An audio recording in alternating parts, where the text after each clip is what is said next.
Hi everyone, in front of me I've got LENOVO Tab K11 Plus, and let me share with you how to set the camera timer on this device.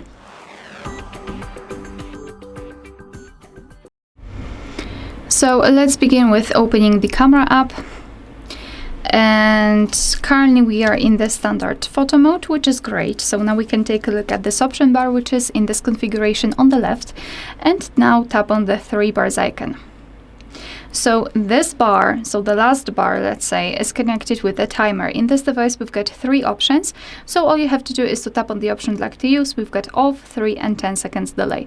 Let me choose 10 seconds delay. It is highlighted. We've got also the information right here. So now all we need to do is to tap on the shutter button, and from now on our device will count down from 10 or 3, depending on which option we've chosen. And after that time, it will simply take a photo. Alright, so this is how it works, and you can do, you can turn it off the same way.